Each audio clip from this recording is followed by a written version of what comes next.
Okay, well, great. Good afternoon, everybody. My name is Cordell McGarry, and I'm tasked with sitting with you to talk about certification, particularly the ABCs of DBE and ACDBE certification. That's kind of catchy, right? Well, let's talk about it a little bit.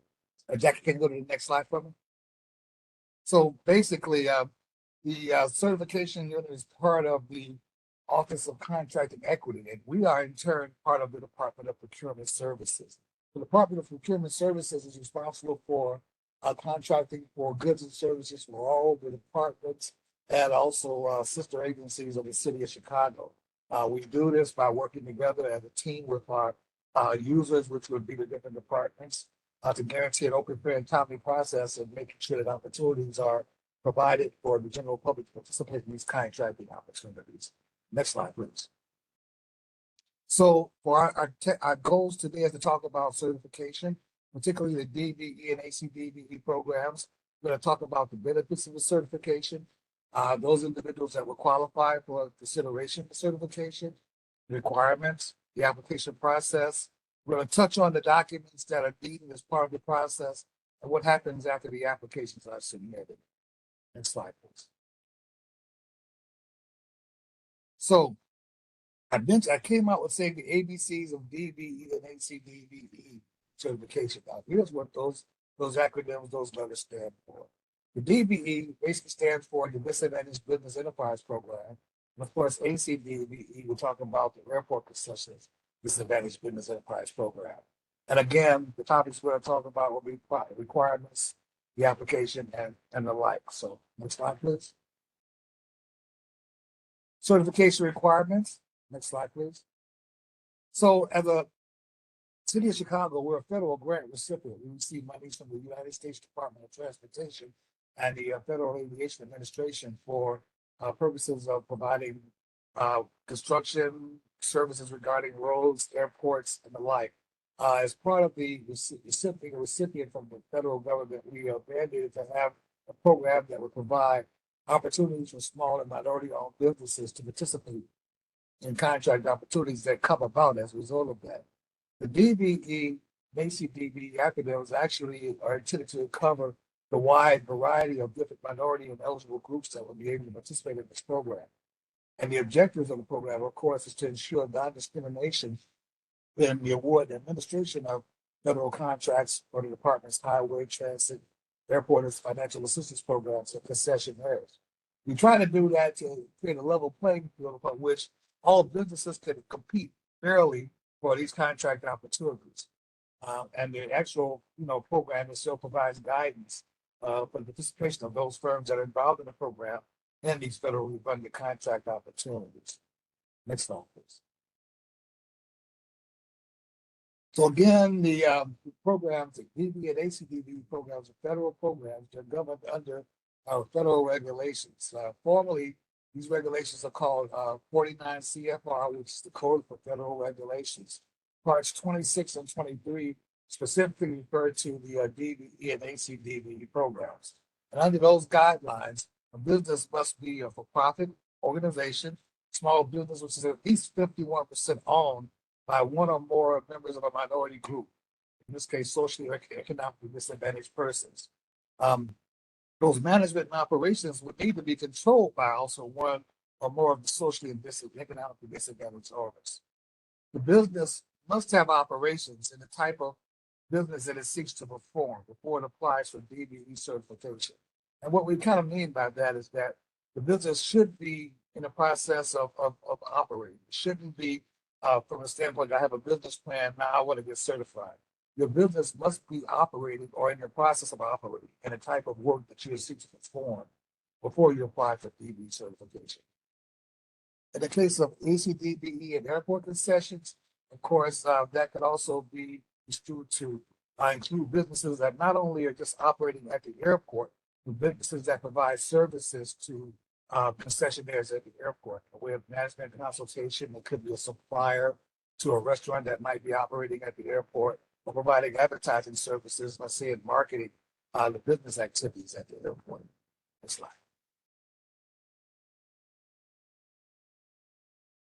So when we talk about socially and economically disadvantaged, we will begin by defining what the social aspect of that is. To be socially disadvantaged, you should at least be one of the members of the following groups: Black Americans, members of Hispanic, Native American, subcontinent Asian Americans, as well as those from the Asian Pacific area, women, and on a case-by-case basis, other individuals that might not fall into these categories that can individually prove that they've also been the victims of chronic discrimination within this country. Next slide. In the way of economic disadvantage, we look for the owners themselves that are involved in the business to not have a personal net worth that's over 2.4047 million, which is after adjustments for certain aspects, such as your business itself or your personal residence and the like.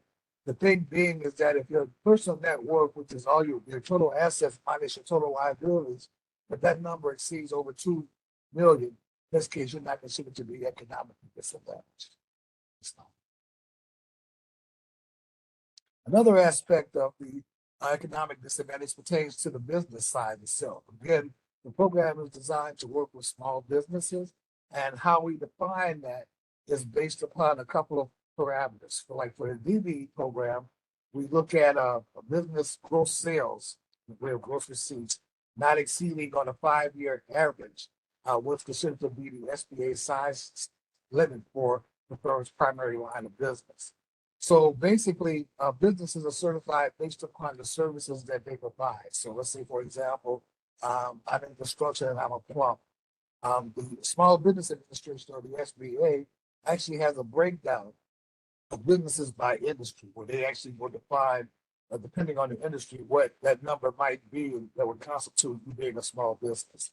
I believe currently the SBA size standard for a plumber would be somewhere around $19 million, averaged over 5 years. So as long as my gross receipts does not exceed that particular category of 19 million averaged over 5 years, I'm considered to be a small business. There is a maximum, though, in some cases, because some industry standards actually have different amounts and higher numbers. The business is actually earning, let's say, averaged over 3 years, over $30 million in terms of gross sales. They're not considered to be small business qualified in the program. At any rate, we have a link here that can provide you information that is published by the Small Business Administration regarding size standards themselves. For the ACDBE program, it's pretty easy. There's a flat number for the most part for purposes of certification. And it's called, in this case, a 3-year average gross receipts not exceeding 56.42 million for most firms. Now, I will share something with you. In the last week or so, the federal government, they did revise, make some revisions to the DBE and ACDBE program. And so for the ACDBE program, that 3-year average is now 5 years. So basically for the ACDBE program, if your gross receipts don't exceed 56.42 million average over 5 years, you will be eligible to be considered a small business. Next slide. Okay. The application process is relatively painless, as I would say, is that basically we no longer require that you fill out a paper application and provide a lot of documents in paper and submit them to the city. It's all done online now, so it's paperless in that sense. You can actually provide your information for your application to do it online at the link below, https://chicago.mwdbe.com. That's the portal for access to all the applications offered by the City of Chicago for purposes of certification, and they help you as well as also managing your certification once you're certified. Documents in the process of completing the application, documents that you would provide could be attached to the application by way of a PDF. It can be then secured and also submitted along with the application itself. As part of the process for the certification, there's an on-site interview that also will involve you meeting with the city officials to talk about your business and your background and your skills and the business itself. Next slide. Okay. Documents that can help you that you're going to need in the process of completing the DBE application are shown below or on the slide, actually. We basically require that all applicants provide evidence of their legal residency or citizenship in the United States. Um, we also want to understand basically the investment by the owner in their business. And mind you, everyone invests in their business when they start. It doesn't have to be a substantial amount of money. It could be as small as the money that you spent to buy the paper for your laptop, or the cost of the laptop itself, or your investment in opening up a bank account. We require that all businesses provide evidence of their investment, or the owners provide evidence of their investment or splitting the gains or whatever. Business documents that are also going to be needed to be accompanied with your application would be documents that will define the type of business that you're organized under. There's several that you can organize under as you're going into business. You could be a sole proprietor, for example, where it's just the individual themselves. They're doing business under their own name. You can also be in the form of a partnership, LLC, or limited liability company or corporation. The choice will be yours as to how you organize your business, but however you do, you should be able to provide documentation to support that. So let's say, for example, if I'm simply a sole proprietor, Cordell McGarry, doing business as McGarry Plumbing, I might need to provide evidence that I control the name McGarry Plumbing. So I would provide maybe what's called the assumed name certificate in that sense. Or if I'm a corporation, where I have several members, or even just myself, I would have to provide articles of incorporation and bylaws that I had to file with the Secretary of State in order to formally establish my corporation. However that is done, those will be the type of documents that you would need to provide to support the type of business that you're in. Next slide. Additional documents that you would need for the DBE and ACDBE application includes basically information regarding compensation for the owners. It could be, for example, it would be from all sources. That could be in the form of a W-2 form if you're employed by someone else, or if you're an independent contractor, 1099 form, or however you might provide compensation for yourself if you already have your own business. We normally ask this information for at least a 3-year period, the most recent and previous 2 years for the owners. For again, the businesses themselves, we provide after 5 years of federal corporate tax returns. And this ties into the business size standard that I talked about earlier, where we're averaging the gross receipts of a company over 5 years. We can get this information from your business tax returns, basically to help us compute what that number is. So normally they would be U.S. federal corporate tax returns. But let's say, for example, if you're organized as a sole proprietor, you may not actually file formal corporate tax returns. You might just provide information on your individual income tax returns. And if that's the case, using the Schedule C, for example, you may want to provide 5 years of that information yourself. Financial statements with regard to your business operations, a balance sheet, which would be a list of your assets, liabilities, and income and expense statements are also helpful in this process. So if you have them, I would say provide that information as well. And if you're talking about going over several years, if we have 5 years, ideally, that would be great. If not, again, we'll look at the tax returns as the basis for determining the size standard. Next slide. Okay, I mentioned earlier that firms that are seeking certification will have to conduct an on-site review with the owners to talk about the business themselves, the owners involved in the business, basically get a sense of what it is you do, how you do it, and the like. This is a requirement of all programs, federal programs involving DBE and ACDBE certification. So at some point, we will reach out to the owners themselves to schedule a meeting to actually come and talk about your business. Since the onset of the COVID pandemic, the federal government has relaxed the rules so much that it doesn't necessarily require an on-site visit in every case. In some cases, we are allowed to do them virtually. So reaching out to, let's say, through a format like what we're doing now. Microsoft Teams, for example, will also be another way that we might do that. Now, the site visit is recorded for purposes of just, again, being part of the file. You have a right to get a copy of that site visit as well. It's part of the process. But it is required under the federal regulations for the certification. We will try to reach out to you to schedule that meeting, of course, because we don't want to inconvenience you. But in some cases, we may, pardon me, You might just show up on your doorstep. It's not.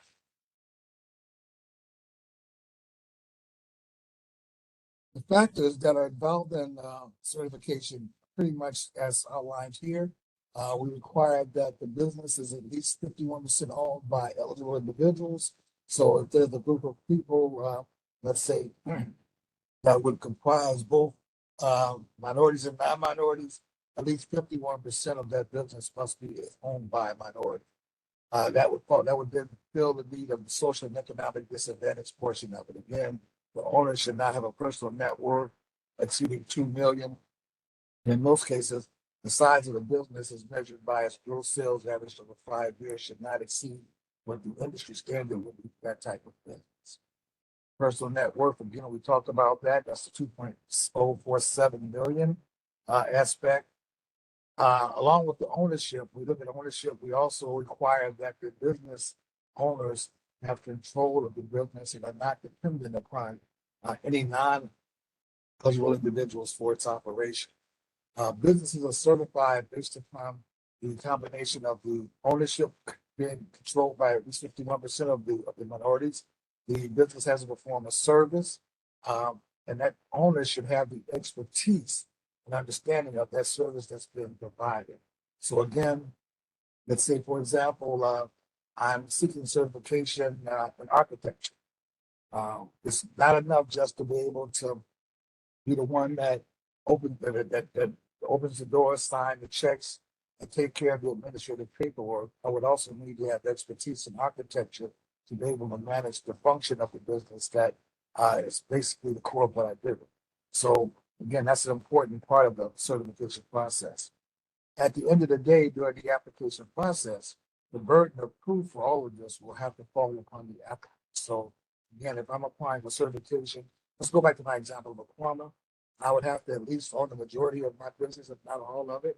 I would have to be a member of a group that's considered to be socially and economically disadvantaged, African American, Hispanic, or Native American, for example, and I should have a net worth that's under 2.07 million. My business should not be exceeding the SBA size standard. I, being the majority owner, would need to be in control of that business, the one that's making all of the major decisions. And I have expertise in what the business does to be able to make those decisions. That's the burden of proof that I have to provide in order to be considered for certification. Next slide. Okay. Once you're certified, your certification does not have a term of expiration. Once you're certified indefinitely until such time as it's determined that you no longer are eligible based upon perhaps you being so successful that your business size exceeds the size standard for the SBA guidelines, or you become so wealthy as a result of it that your net worth exceeds, let's say, over 2.047 million. Once you achieve those goals, you're no longer considered to be eligible for the program. As a matter of fact, you would have been considered to graduate. We require that on an annual basis, business owners provide what's called a declaration of eligibility. We used to call it no change affidavit, where they would submit a document to the city that says, okay, there's been no changes in circumstances that lead me to no longer be eligible for certification. I'm still a minority. I'm still a small business. My personal net worth has not exceeded the threshold, those sorts of things. And if I continue along those lines, I'm eligible to continue to be eligible for certification. We used to call it a no change affidavit, but recently, due to the rule changes, we now call it declaration of eligibility. So every year you're required to provide that information to maintain your certification.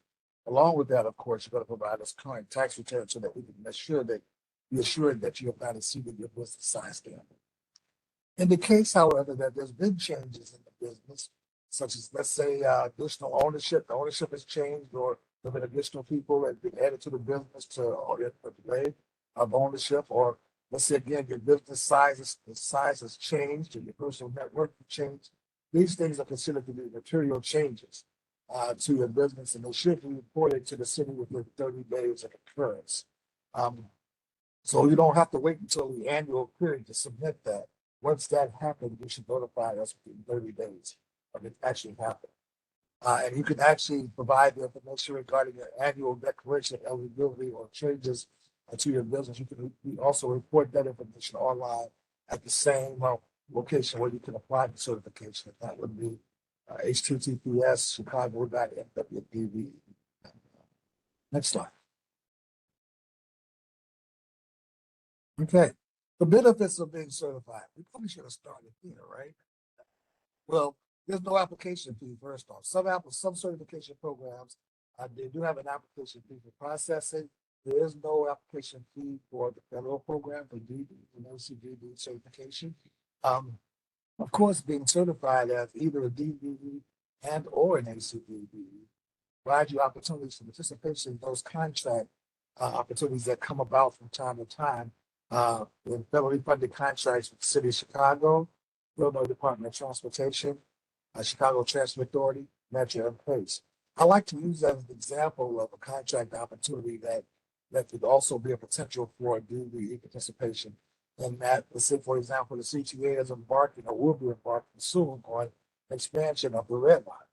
That's a project that's going to involve participation and opportunities for a lot of construction firms, professional firms like architects, engineers, and the like, to participate in the expansion process itself.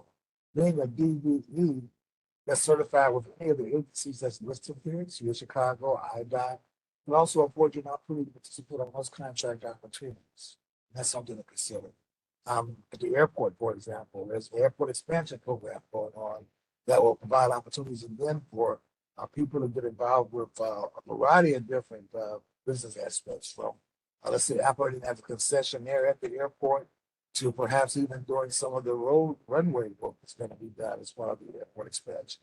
Anyway, there's opportunities that are in abundance, and being certified as a DBE and ACDBE provides you an opportunity to participate in that. So in that sense, we're leveling that playing field. In addition to being certified with the City of Chicago, we have a relationship with a number of agencies that can provide assistance to the DBE firms in terms of a variety of different aspects, such as technical assistance, or maybe even provide opportunities for participation on the private sector as well. These assist agencies provide a variety of services to small businesses as well. And typically, the average assist agency could be local chambers of commerce, for example, in that sense, that provide support services to businesses in their community. So it's also a relationship that we have with them that can help you as well. We like to think that the City of Chicago's program, it demonstrates our commitment, our continuing commitment to the success of minority and women-owned businesses by providing the opportunity. Next one. Okay. So again, once you're certified, you're in, and the next step would be to you to take advantage of the program itself. We provide one-stop certification from the standpoint of our DBE and ACDBE programs, and that the certification as a DBE, ACDBE with the City of Chicago is also accepted by the Illinois Department of Transportation, Metro, PACE, and CTA. As a group together, we're called the Unified Certification Program, and that's a requirement by the federal government and being participating in the DBE program. So you only need to be certified with one agency in this sense to be able to participate in contract opportunities at the other floor itself. Another benefit of being certified is that you can sign up on our own website, the Department of Procurement Services, as well as the Department of Aviation, to a feature we call alerts, DBS alerts, and Department of Aviation alerts. Once you sign up for either of those or both the programs, you'll be getting contracting opportunities on a weekly basis from the City of Chicago as to what's going on. So just think about it. Every week you'll get an email giving you an idea of what contract opportunities are coming about, and basically giving you information about how to participate in this as well. That's also combined with buying guide that's also published by the City of Chicago, whereby we actually give you a forecast of procurement opportunities that are coming up within the next 13 to 18 months to allow you to give a chance to really prepare for the opportunity before it actually hits the streets. So I have access to a lot of information. Basically, in addition to those contracting opportunities that are conducted by the City of Chicago's procurement department, our sister agencies, Board of Education, Chicago Water Reclamation District, the library systems, they all have procurement agencies that are involved in the procurement of goods and services for those agencies. Um, that information can also be found online as a way of helping you, get information regarding potential marketing and contracting opportunities for your business. We talked about assist agencies. We do provide a list of those agencies on our website that also provide assistance to firms that are not just DBE, but also minority MBEs and WBEs as well. And these, again, agencies provide services to assist in your overall business development, which is a great thing. Next slide. Okay. I think that we kind of ran through this kind of quickly. So I want to say, I want to open it up for questions, but I do want to also make sure that I've covered the gamut of things that we're talking about here. So give me a moment just to kind of quickly summarize. So basically, again, being certified as under our DBE or ACDBE program, we provide opportunities for small businesses to participate in contract opportunities that are undertaken by the city to provide services and buy goods in a variety of different aspects for um, businesses that may be involved in construction, transportation, also businesses that might provide support services to construction and transportation companies.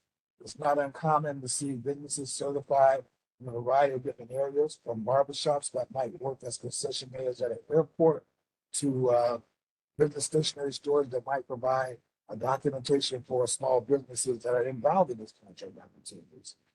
So it provides a variety of different opportunities in the sense that these funds are coming from the federal government. They're targeted toward small businesses and they're designed to assist you in development.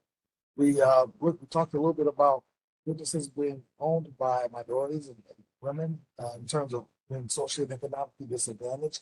That they should comprise at least 51% or more of your ownership. They should have a background and skills and the particular work that's been done by that business. Um, Business should be considered to be small in the sense that its gross sales might exceed certain limits based upon what the company may do, as well as the individual's personal net worth not exceeding, let's say, roughly $2 million. So I kind of, with that being in mind, you can be eligible for certification. Once you're certified indefinitely. You would be required to submit on an annual basis, basically a statement and information to support that there's been no changes that would impair or affect your certification status. And also, one thing I didn't mention is that once you're certified in a particular area, you can grow that certification, or you can grow as your business grows, so does your certification. So, talking about going back to my example of Cordell McGurry, the plumber, I'm in business, I'm certified as a plumber. Let's say that business gets so good, or I decide to see other opportunities in other aspects, that I could, in fact, maybe expand my certification. Let's say I go back and get training as a carpenter. I go back and get training as an electrician. As I acquire these additional skills, I can also grow my certification to cover those additional skills, which again provides me more opportunities to participate in contracts that the city might be engaged with. So again, we talked about a whole lot. Um, and again, there's so much more we can talk about. In the event that you have questions regarding our program, please feel free to reach out to our department. Our number is 312-744-4900. Option 1 will get you right to certification, where there'll be someone that will be more than happy to answer any questions that you might have, provide you assistance along the way. So with that being said, I'm going to pause for a moment and allow for any questions that you may have. Thank you so much. Thank you.